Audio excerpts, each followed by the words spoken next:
नमस्कार, बहुत स्वागत है आपका। मैं हूं रीनू। सबसे पहले बात आफत की, जहां आसमानी आफत बरस रही है। मंडा से बड़ी खबर है, भारी बारिश से पुल डूब चुका है। रपटा घाट का छोटा पुल फिर डूब गया है और खतरे के निशान से करीब 3 फीट ऊपर पानी बह रहा है। रपटा और अंग्रेज घाट सहित कई मंदिर डूब चुके हैं। 15 घंटे से लगातार बारिश जारी है। बारिश से उफान पर नर्मदा नदी और प्रशासन ने अलर्ट जारी कर दिया है। पिछले कई दिनों से यहां पर रिमझिम बारिश हो रही थी और अचानक से पिछले 15 घंटों से लगातार बारिश हो रही है। रपटा और अंग्रेज पूरी तरीके से पानी में डूब चुके हैं। 15 घंटे से लगातार बारिश होने की वजह से नर्मदा नदी उफान पर है और साथ ही प्रशासन ने पहले ही अलर्ट जारी कर दिया था। मौसम विभाग का कहना है कि अभी आफत और बरसेगी, यानी कि पानी अभी और बरसेगा और इसकी वजह से सभी को एहतियात बरतने के निर्देश दे दिए गए हैं। जगह जगह राहत बचाव टीमें तैनात कर दी गई हैं। यहां तक कि जो पानी वाले क्षेत्र हैं वहां पर आने जाने में भी प्रतिबंध लगा दिया गया है। तस्वीरों में आप देखेंगे, आप देख सकते हैं किस तरीके से रपटे का पानी पुल को भी छू रहा है। यहां तक कि जो लोग हैं जो आ जा रहे हैं वो कई बार रुक भी जाते हैं, लेकिन उनको वहां रुकने के लिए मना किया गया है। घर कई सारे डूब चुके हैं, मंदिरों में पानी भर चुका है। जो निचले इलाके हैं वो पूरी तरीके से पानी में डूब चुके हैं। यहां तक कि जो इंटीरियर साइड है वहां का जिला मुख्यालयों से संपर्क भी टूट चुका है। तो रपटा घाट का ये नजारा आप देख पा रहे हैं, ये तस्वीर आपकी स्क्रीन पर है और साथ ही जो पुल है वो भी, यदि और बारिश होती है तो वो भी इसकी डूब क्षेत्र में आने लगेगा। बारिश से उफान पर नर्मदा नदी का जलस्तर और इसकी वजह से बहुत ज्यादा परेशानियां लोगों को उठानी पड़ रही हैं। तो आपको बता दें कि जो आसपास के इलाके हैं वहां के लोगों के घर खाली करवा दिए गए थे। एहतियात के तौर पर निगम प्रशासन ने पहले से पूरी तैयारी कर ली थी और जो लोग निचले इलाकों में रहते हैं खासतौर पर उनको सुरक्षित स्थान पहुंचाया गया है। लेकिन इस बाढ़ की वजह से बहुत सारा नुकसान हुआ है। रपटा घाट का जो पानी है वो पुल को भी छूने की कगार पर पहुंच चुका है और खतरे के निशान से करीब 3 फीट ऊपर पानी बह रहा है। न्यूज़ 18 एक्सक्लूसिव तस्वीरें आप देखिए आपकी टीवी स्क्रीन पर, जहां पर हर तरफ पानी ही पानी आपको नजर आएगा। तो मंडा से ये तस्वीर है जहां भारी बारिश से पुल डूब चुका है और रपटा घाट का छोटा पुल फिर से डूब गया है। पहले भी डूबा था, बारिश थोड़ी थमी, थोड़े हालात काबू में हुए, लेकिन एक बार फिर से वैसी तस्वीर देखने को मिल रही है। और संवाददाता कृष्णा जुड़ गए हैं। कृष्णा, वाकई में ये जो तस्वीर हम देख पा रहे हैं टीवी स्क्रीन पर, ऐसा लग रहा है मानो कि सब कुछ पानी में डूब चुका है। किस तरीके के हालात अभी? जी बिल्कुल, मैं बताना चाहूंगा कि लगातार 15 घंटों से लगातार बारिश हो रही है, जिसके बाद से ही यहाँ से जो जितने भी छोटे बड़े नाले हैं सभी उफान पर हैं, जिसके चलते यहाँ से जो नर्मदा नदी है, जो कि ये तीनों तरफ से नर्मदा नदी से घिरी हुई है, इसके चलते यहाँ से जो नर्मदा नदी है वो वहाँ पर भी जमकर उफान आ चुका है। जिसके चलते यहाँ का जो नर्मदा जी का सबसे जो छोटा पुल था, जो कि सैकड़ों साल पुराना ये पुल बताया जा रहा है, यहाँ पर भी इस पुल भी करीब 5 फीट ऊपर से बह रही है, जो कि खतरे के निशान से करीब 5 फीट ऊपर है। और ये पुल जो है यहाँ पर लोग वॉकिंग करने के लिए आते थे, लेकिन ये पुल अभी पूरी तरीके से डूब चुका है, जिसके चलते जो लगातार जो नर्मदा नदी उफान पर आ रही है, जिसके चलते कई मार्ग भी प्रभावित हुए हैं, जिसके चलते कई सैकड़ों जो गांव हैं वहां पर जिला मुख्यालय से इनका संपर्क टूट चुका है। जी बिल्कुल। अब जो निचले इलाके हैं कृष्णा, सबसे ज्यादा प्रभावित वही होते हैं, वहां के लोग होते हैं। तो उनके दूसरी जगह सुरक्षित स्थान पहुंचाने के लिए, उनके खान पान की व्यवस्था के लिए और जब तक ये जल भराव है, क्या निगम प्रशासन ने व्यवस्थाएं की हैं? हाँ जी बिल्कुल रेनू, बताना चाहूंगा आपको कि ये जो जिस प्रकार से बारिश लगातार हो रही है, जिस तरीके से बाढ़ जैसे हालात बन रहे हैं, उनको देखते हुए भी प्रशासन अलर्ट मोड पर है। उन्होंने जहां जितने भी छोटे बड़े पुल हैं वहां पे सारी जगह पुल को बैरिकेड कर दिए हैं। यहाँ तक कि उनके जो जवान हैं, जो होमगार्ड के जवान हैं, वो भी सभी मुस्तैदी से लगे हुए हैं। और रही बात जो निचले इलाके हैं वहाँ पर वहाँ पर पूरे नजर बनाए रखे हुए हैं, जिस तरीके से जैसे भी हालात होते हैं उनको तुरंत निकालने के आदेश दे दिए गए हैं। हालांकि यहाँ पे अभी जिस तरीके से जो निचले इलाके हैं, जिस तरीके से जो बारिश हो रही है, अगर कुछ देर तक ऐसी बारिश होती रही तो उनको जितने भी निचले इलाके हैं वहाँ पे खाली कराने के आदेश बिल्कुल। और ये बहुत अच्छी चीज है कि निगम प्रशासन ने पहले से मुस्तैदी से काम किया है। शुक्रिया आपका कृष्णा तमाम जानकारी के लिए। और इसी बीच शहडोल से बड़ी खबर है, बाणसागर डैम के 6 गेट खोल दिए गए हैं। लगातार जलस्तर बढ़ रहा था, उसके बाद गेट खोले गए हैं और अभी तक जलस्तर 341.06 हो चुका है। सोन नदी पर वानसागर बना हुआ है, वानसागर डैम बना हुआ है सोन नदी पर और डैम की जल भराव क्षमता 341.64 मीटर है। प्रशासन ने अलर्ट जारी कर दिया है और जैसा कि आपको हमने पहले भी कुछ तस्वीरें दिखाई थी, जब आपने देखा था कि पूरी तरीके से लबालब डैम भरा हुआ था और इस वजह से 6 गेट डैम के खोलने पड़े थे। 341.06 प्रतिशत जलभराव हो चुका है। सोन नदी पर वानसागर डैम बना हुआ है। वानसागर का जो पानी पूरी तरीके से भर चुका है। अब जैसा कि आप सभी को मालूम है कि वानसागर डैम से कई जगहों पे पानी पहुंचाया जाता है, लेकिन अब क्षमता से ज्यादा यदि पानी इस पे हो जाता है तो वाकई में हालात बहुत ज्यादा खराब हो जाते हैं और इस वजह से डैम के गेट खोले गए हैं। अब गेट जब खोले गए, जो पानी निकला उसकी वजह से तमाम जो छोटी बड़ी नदियां हैं, जो झरने हैं, जो तालाब हैं, वो भी पूरी तरीके से भर गए। अब इसके बाद से जो परेशानियां हैं, जो आम लोगों की निचले इलाकों की जो परेशानियां वो बढ़ गई हैं। बैतूल की खबर, जहां कई इलाकों में तेज बारिश जारी है। घोंगा डोंगरी से सामने आई लापरवाही की एक तस्वीर, जहां मगर मोड़ नाले को पार करते कई लोग नजर आए हैं। 2 दिन से मगर मोड़ नाले का यातायात संवेदनशील है, बंद है। संवेदनशील स्थानों पर सुरक्षा के बंदोबस्त नदारत हैं। ताप्ती नदी भी पार कर रहे बाइक सवार, जैसा कि आपको कुछ दिन पहले भी न्यूज 18 ने तस्वीरें दिखाई थी। कुछ हादसे भी हुए थे, लेकिन एक बार फिर से लापरवाही देखी जा रही है। पहले तो यहाँ पर रोक लगाई गई थी, लेकिन लोग मानते नहीं है। एक बार फिर से ऐसे ही कुछ तस्वीरें हैं जहां पर एहतियात बरतने के बजाय लोग पुल को पार करने की कोशिश करते हैं और कई बार बड़े हादसे भी होते हैं। तो निगम प्रशासन की तरफ से जो व्यवस्थाएं की जानी चाहिए वो यहां से नदारत नजर आई। पानी में नाला पूरा डूब चुका है, लेकिन उसके बावजूद लोग इसे पार कर रहे हैं। तो देखिए, जिसका डर है वही होता है। बैतूल से खबर है, ये सेल्फी न पड़ जाए जान पर भारी, क्योंकि सेल्फी के लिए जोखिम में जान डाल रहे हैं लोग। उफनते रपटे पर सेल्फी लेते युवक नजर आए। सरपंच लोगों के रोकने के बजाय खुद भी लापरवाही कर रहे हैं। उफनती नदी में बाइक धोते सरपंच जी नजर आए हैं। आप देखिए तस्वीरें, ये जो बाइक धो रहे हैं ये सरपंच है यहाँ के। ग्रामीणों सहित सरपंच ने उफनती नदी भी पार की। मौके पर सुरक्षा के कोई इंतजाम नहीं थे। सापना नदी पर बने रपटे का मामला है और संवाददाता ऋषु नायडू जुड़ गए हैं। ऋषु, वाकई में बहुत हैरानी की बात है कि पुल के ऊपर से पानी बह रहा है, उसके बावजूद कोई डर नहीं, बल्कि उसके ऊपर खड़े होकर लोग सेल्फी ले रहे हैं। यहाँ तक कि सरपंच जी खुद अपनी गाड़ी धो रहे हैं। जी हाँ, देखिए, लापरवाही की हद कही जा सकती है कि जब सभी पंचायतों को तक सूचित किया गया है कि ग्रामीण क्षेत्रों में लोग इस तरह से जान को जोखिम में ना डालें और अपनी सुरक्षा का ख्याल रखें। पंचायतें भी इस पर जिम्मेदार होती हैं कि वो इस तरह के इंतजामों को अपने स्तर पर ही मैनेज कर सकते हैं। वैसे में जब सरपंच खुद उफनती नदी में अपनी बाइक निकाल रहे हैं और बाइक को बीच नदी के बीच खड़ा करके वो बाइक को धो रहे हैं, तो इससे बाकी लोगों को क्या नसीहत मिलेगी। सरपंच की देखा देखी कुछ और भी युवा इस जो सापना नदी है वहां के रफ्ते पर चढ़ गए और वो वहां पर सेल्फी लेते नजर आए, जो काफी एक जोखिम भरा काम है। बिल्कुल जोखिम भरा काम है ऋषि, और ये बात बिल्कुल आपने सही बोली कि जब सरपंच जी ऐसे ही करेंगे तो उनसे क्या सीख बाकी लोग लेंगे। शुक्रिया आपका तमाम जानकारी के लिए। और वहीं जबलपुर में देर रात से जारी मूसलाधार बारिश से शहर के कई इलाके जलमग्न हो गए। शहर के कई इलाकों में 3-3 फीट तक पानी भर गया। घरों में भी पानी घुस गया और इस दौरान बिजली की सप्लाई भी बंद नहीं की गई।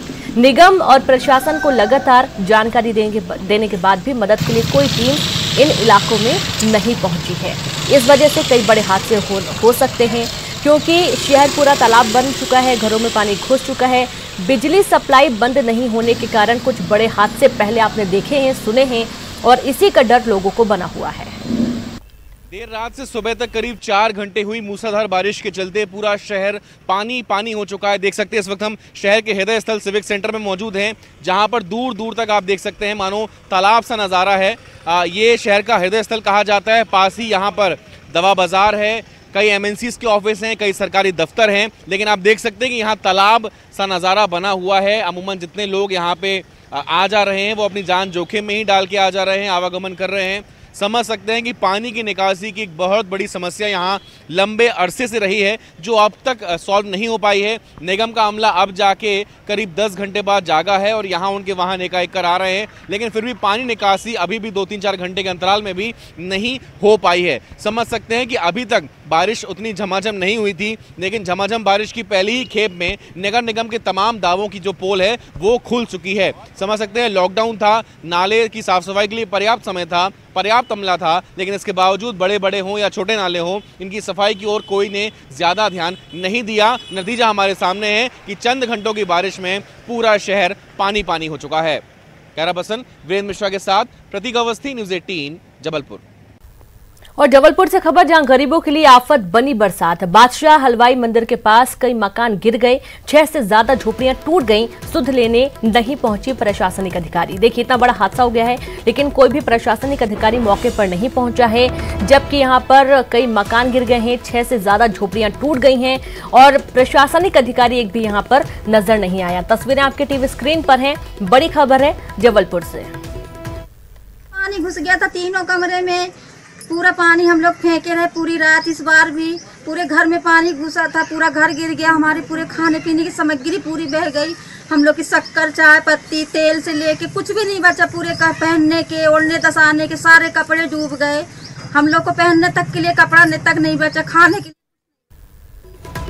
और ज्यादा जानकारी के साथ संवाददाता प्रतीक जुड़ गए हैं। प्रतीक, वाकई में हैरानी की बात है कि प्रकृति का कहर हुआ, कई घर टूट गए, झोपड़ियां टूट गई, लेकिन उसके बाद कोई प्रशासनिक अधिकारी मौके पर नहीं।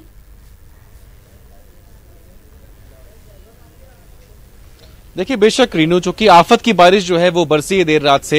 पहले तो आपको नजारा दिखा दूं कि जो झोपड़ियों को नुकसान हुआ है, जो अमूमन बादशाह हलवाई मंदिर के आसपास का जितना इलाका है, करीब आधा दर्जन मकान जो है वो धाराशायी यहां पर हुए हैं। कई इलाके जलमग्न हो गए, घरों में लोग टीवी देख के रात गुजार रहे थे, जो कि घरों में 3-3 फीट तक पानी जो है वो मौजूद था। तो आफत की बारिश है, लेकिन प्रशासनिक अमला आखिर है कहां, ये सबसे बड़ा सवाल है। जहां पानी भरा है वहां भी नहीं है, जहां झोपड़ियां गिरी हैं वहां भी नहीं है, आम लोग त्राहिमाम कर रहे हैं। आप बताइए, आप यहां पर रात को थी जब एकदम से पूरी झोपड़ी गिरी है, पानी भरा था, क्या हाल था उस वक्त का?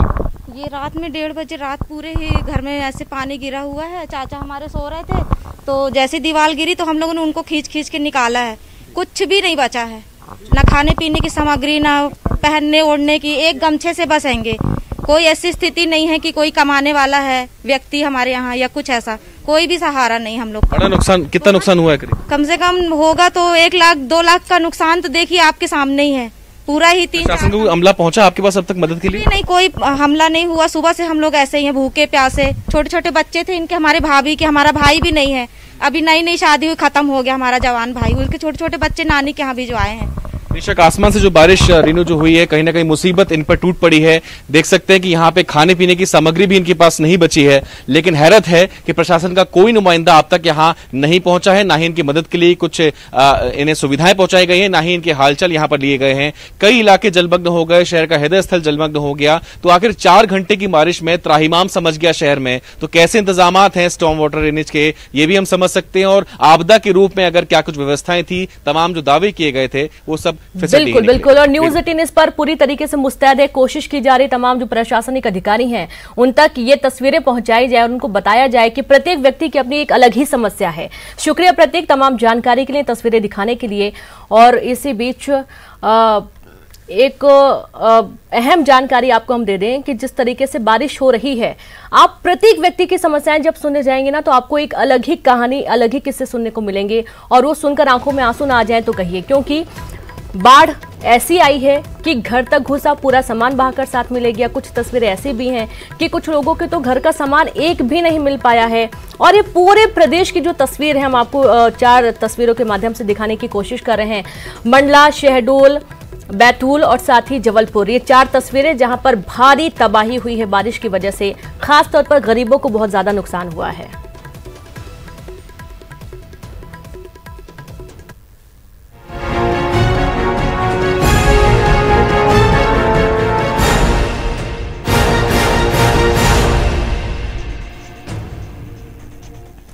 और चलिए कुछ और हम खबरों का रुख करते हैं, जहां 1 से 6 सितंबर तक होगी IIT JEE की परीक्षा। 13 सितंबर को होगी नीट की परीक्षा स्थगित करने की मांग सुप्रीम कोर्ट ने खारिज की। परीक्षा के आयोजन को सुप्रीम कोर्ट की हरी झंडी मिल गई है। कीमती साल को यूं बर्बाद होने ना दिया जाए। तो सुप्रीम कोर्ट ने हरी झंडी दे दी है। 13 सितंबर को नीट की परीक्षा होगी। बड़ी खबर आपको दे रहे हैं, जहां पर अभी तक कोरोना की वजह से रुकी हुई थी, लेकिन जब तारीख तय हुई है उसके बाद से कुछ लोगों की मांग है कि इसे स्थगित किया जाए। लेकिन सुप्रीम कोर्ट ने खास तौर पर कहा है कि कीमती साल है, यूं बर्बाद होने दिया जाए क्या, ये सवाल भी उन्होंने सुप्रीम कोर्ट ने किया है। 1 से 6 सितंबर तक IIT की परीक्षा होनी है और 13 सितंबर को नीट की परीक्षा होगी। तमाम जो विद्यार्थी वो तैयारियां कर रहे थे, लेकिन कोरोना काल की वजह से कई लोगों की तैयारियां नहीं हो पाई थी, जिस वजह से ये भी कहा जा रहा है कि इसे स्थगित किया जाए। लेकिन सुप्रीम कोर्ट की तरफ से परीक्षा होने की जो हरी झंडी है वो मिल चुकी है और अब जल्द ही जो सितंबर के माह में परीक्षाएं शुरू हो जाएंगी। IIT JEE की परीक्षा होगी और साथ ही 13 सितंबर को नीट की परीक्षा होगी। तो परीक्षा स्थगित करने की मांग सुप्रीम कोर्ट ने खारिज कर दी है। परीक्षा के आयोजन को सुप्रीम कोर्ट की हरी झंडी मिल गई है। कई लोगों की ये दलील भी है कि अभी उनकी तैयारी नहीं हो पाई है, सब कुछ बंद था, वो कोचिंग नहीं जा पाए हैं। संवाददाता शंकर आनंद जुड़ गए हैं। शंकर, कहीं ना कहीं विद्यार्थियों की भी परेशानी तो है कि उनकी तैयारियां उतनी अच्छे लेवल पे नहीं हो पाई हैं जितना होना चाहिए था, लेकिन सुप्रीम कोर्ट का साफ तौर पर कहना है कि परीक्षाएं होंगी। और क्या क्या दलीलें पेश की गई इस दौरान? देखिए, इस मामले पर कोर्ट ने स्पष्ट तौर पे कहा है कि जैसे नीट की अगर बात कर ले या JEE की परीक्षा की बात कर ले तो उसको इस मामले पर रोकने से सुप्रीम कोर्ट ने साफ तौर पर इनकार कर दिया गया है और कहा क्या देश में सब कुछ रोक दिया जाए।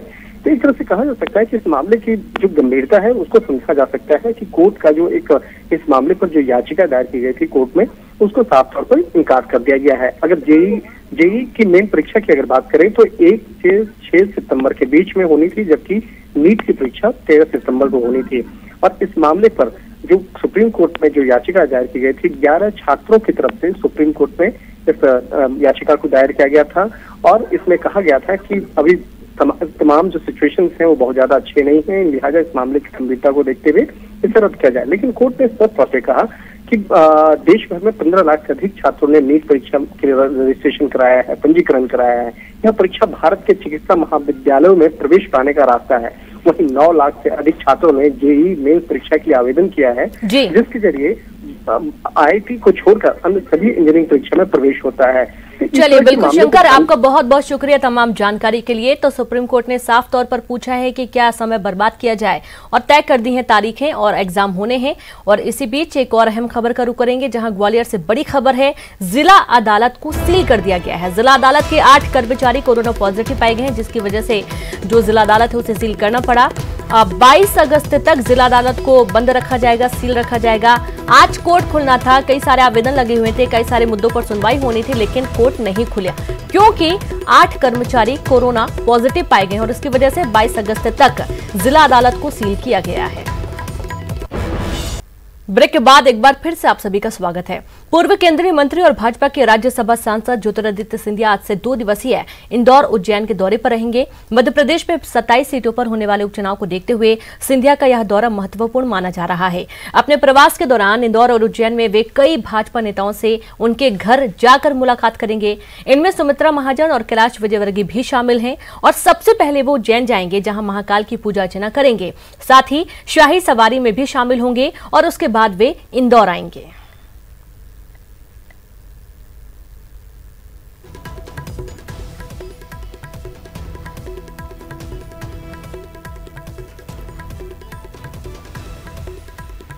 तो 2 दिवसीय दौरे पर इंदौर पहुंचेंगे ज्योतिरादित्य सिंधिया। बीजेपी सांसद और जो विधायक हैं इनसे मुलाकात करेंगे और खासतौर पर प्रमुख के घर भी जाएंगे, जैसा कि कैलाश विजयवर्गीय और सुमित्रा महाजन के घर भी जाएंगे, उनसे मुलाकात करेंगे। और ज्यादा जानकारी के साथ संवाददाता अरुण जुड़ गए। अरुण, 2 दिवसीय दौरा है ज्योतिरादित्य सिंधिया का, क्या कुछ तय कार्यक्रम है अभी?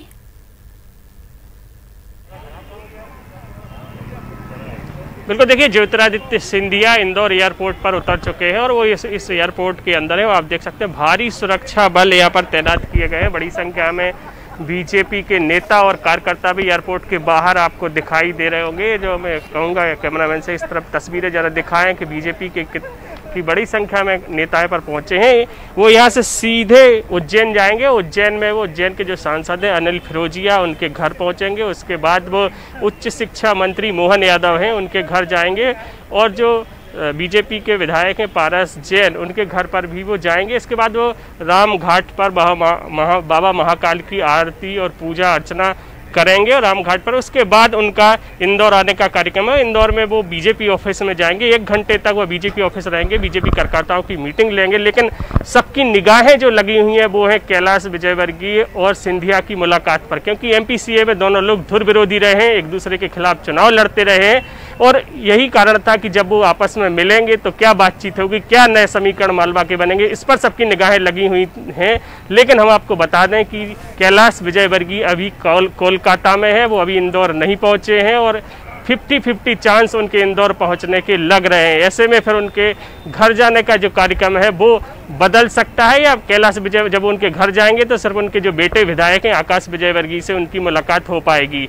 ऐसा कहा जा रहा है कि कैलाश विजयवर्गीय हो सकता है शाम तक इंदौर पहुंच जाए, लेकिन फिलहाल वो कलकत्ता में है। और जो राजनीति की अगर बात की जाए इंदौर की, तो खुद तुलसी सिलावट यहाँ पर मौजूद हैं एयरपोर्ट पे, और तमाम बड़े नेता, सांसद, विधायक सब यहाँ पर पहुंच गए हैं। बिल्कुल बिल्कुल अरुण, शुक्रिया आपका तमाम जानकारी के लिए। आगे भी आपसे हम जानकारी लेते रहेंगे। हालांकि आकाश विजयवर्गीय ने काफी खुशी भी व्यक्त की है कि ज्योतिरादित्य सिंधिया इंदौर पहुंच रहे हैं। अगली खबर का रुख करेंगे। झाबुआ से बड़ी खबर है, जहां मोबाइल टावर पर दिव्यांग चढ़ गया। रोजगार के लिए मेन बाजार में जमीन मांग रहा था। दिव्यांग प्रवीण पडियार ने प्रशासन पर लगाया अनदेखी का आरोप। सांसद, विधायक से भी कई बार गुहार लगा चुका है। कलेक्ट्रेट कार्यालय के पास मोबाइल टावर पर चढ़ा दिव्यांग युवक ने 5 घंटे की प्रशासन को मोहलत दी है। 2016 में भी शासकीय जमीन की मांग को लेकर युवक टावर पर चढ़ गया था। प्रशासन ने आश्वासन देकर उसे नीचे उतारा था। अब आश्चर्य की बात यह है कि जब 2016 में भी वो टावर पर चढ़ा था, उसे आश्वासन दिया गया कि उसकी जो मांग है वो पूरी की जाएगी, तो 2016 से 2020 तक अभी तक उसकी मांग पूरी क्यों नहीं हुई है? एक बार फिर से युवक टावर पर चढ़ गया है। उसका कहना है कि उसे मेन बाजार में जमीन दी जाए ताकि वो अपना रोजगार वहां से पा सके, अपना कमाई कर सके। प्रशासन ने आश्वासन दिया 2016 में, वो आश्वासन अभी तक पूरा नहीं हुआ है और इस नाराजगी के चलते एक बार फिर से दिव्यांग युवक टावर पर चढ़ गया है। तो तस्वीरें आप देखिए, जहां पर मोबाइल टावर पर दिव्यांग युवक चढ़ा, प्रशासन को 5 घंटे की मोहलत उसने दी है। और खबर है खरगोन से अजगर का रेस्क्यू किया गया। एनकॉप्स नर्मदा मंदिर के पास अजगर मिला। 12 फीट के अजगर को देख मचा हड़कंप। सूचना पर वन विभाग की टीम मौके पर पहुंची। 22 किलो वजनी अजगर को रेस्क्यू किया गया है। टीम ने अजगर को आज सुबह जंगल में छोड़ दिया। बड़वाह में छोड़ा है और इंदौर इच्छापुर हाईवे का ये पूरा मामला सामने आया है।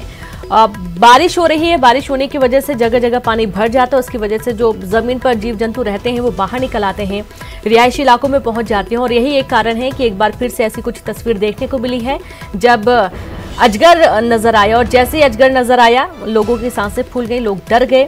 तुरंत वन विभाग को सूचना दी गई। मौके पर पहुंची टीम ने 12 फीट के अजगर को रेस्क्यू किया और उसे जंगल में छोड़ दिया।